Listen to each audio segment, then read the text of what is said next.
So, without delay, I will let me first of all thank you for the invitation, and let me present myself. My name is Hatem Saidi, and I'm working for Etex France BP, which I will be presenting later on. I come from a architectural, let's say, background. I worked as an architect for about 10 years.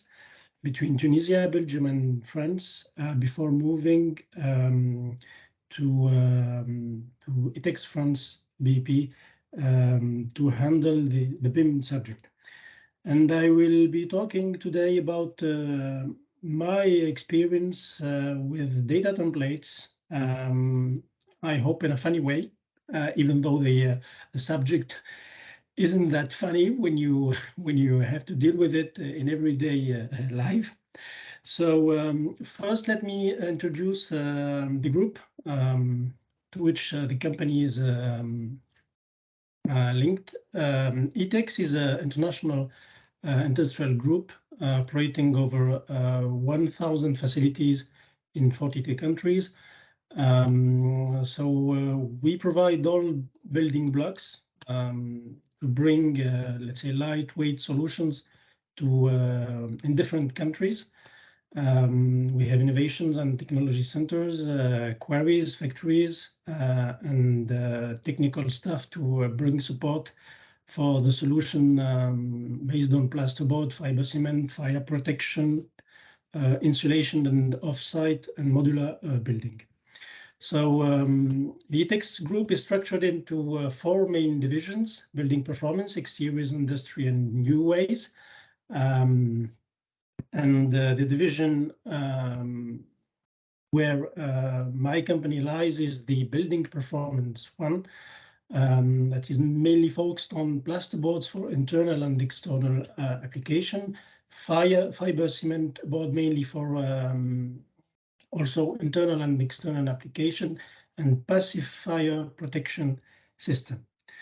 And then my company, Etex France Building Performance, with 2 strong leading brands, Signat and Promat. We have 13 sites in France and Innovation and Technology Center, and more than 1,000 teammates through the country. And last but not least, we are based in Avignon, the south of France. We have the opportunity and the chance to have more than 300 days of sun. So if you don't have no plans for your next vacations, you're welcome in Avignon. So now let's start with our presentation. First, I will talk about what led me to move from my former job as an architect to a manufacturer. Honestly, it started when I got to this point, feeling that something wasn't really okay in our building industry. I was kind of growing conscious that something was not okay. When I was, especially when I went on job sites and I was handling renovation or new building projects, and we had to face delays, cost revisions, etc., etc.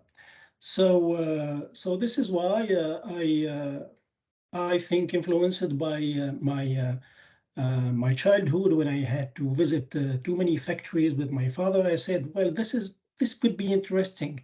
Moving from let's say a design company to a manufacturer should bring me something more efficient, more solid about processes, about how to do work. Of course, I'm staying in the construction field, so I was expecting something more effective, which was the case, by the way, regarding the industrial process. But I was to handle the BIM thing in my my new job. So of course, I was expecting something rather simple, because having a decent experience with the BIM tools, some honest notions of LOI, level of information, being comfortable with Excel, I expected the process to be rather simple. At least this was in theory. So I was, get the data, add it to the BIM files, and give it to the client, who will use it to enrich his model, and bingo, the job is done, and everyone is happy.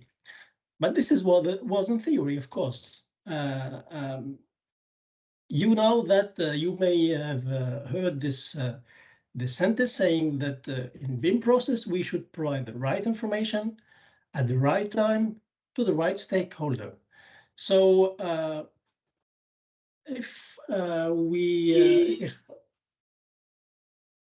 sorry. May I continue? Please go ahead, Al. Yeah, okay. Please. Somebody's got microphone on. Yeah, it's okay. So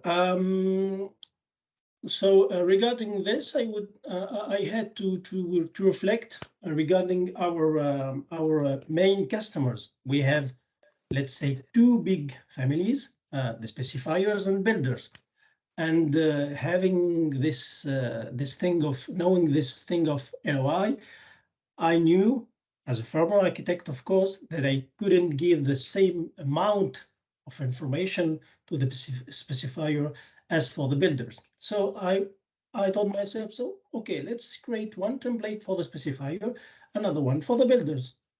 This should be okay. But again, this was a bit of theory and a bit of practice now. In more practice, when it comes to the specifier, for example, you see that the designers, for example, do not need the same amount of information than the estimator. So, okay, let's be agile. Let's make something more useful for our customers.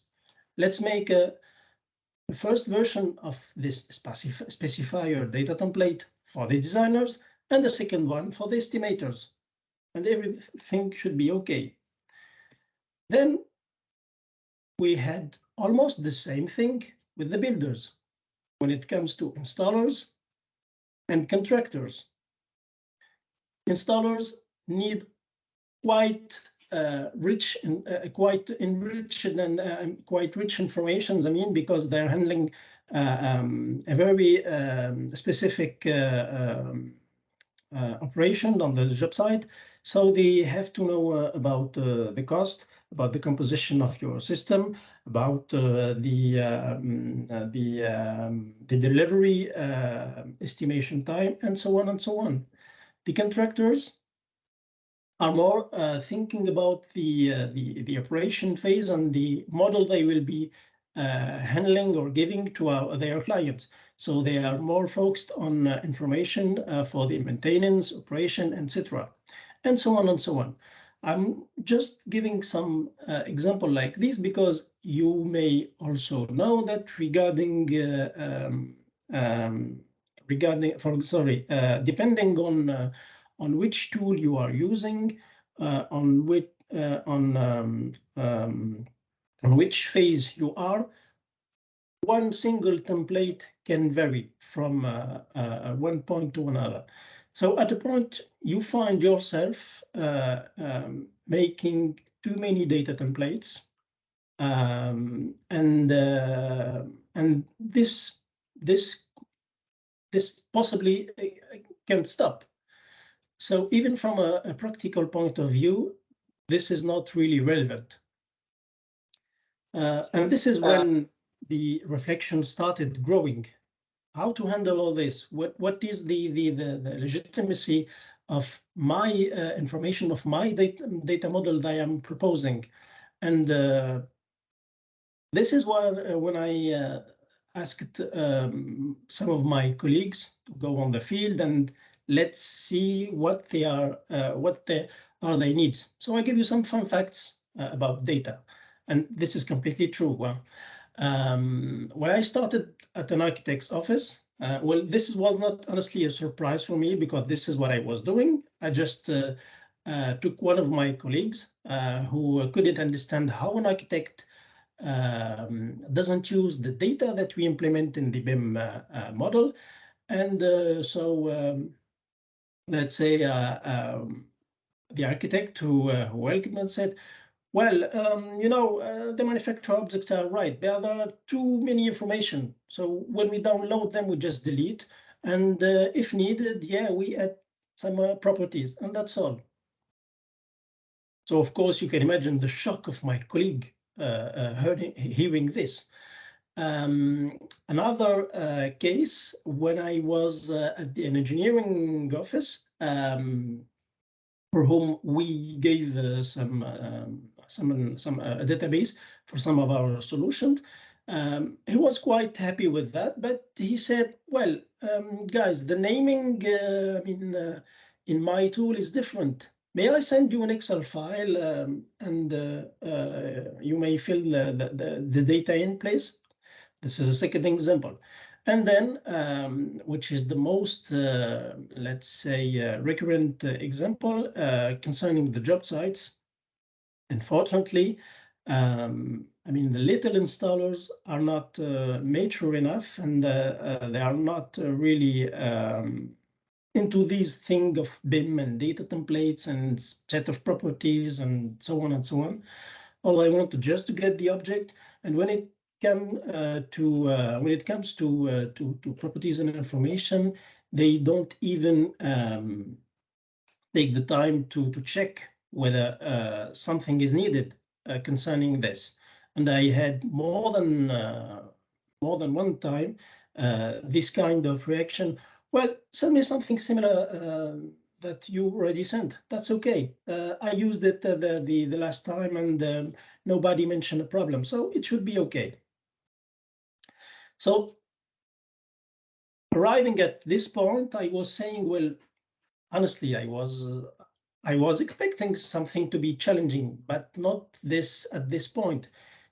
This should be we should set up something coherent, something relevant, something a bit organized, because we all were talking about BIM, about process, about collaboration, about harmonizing the workflows, etc., etc. But when it comes to data templates, to properties, sorry, but it seems like a big mess. So I said, okay.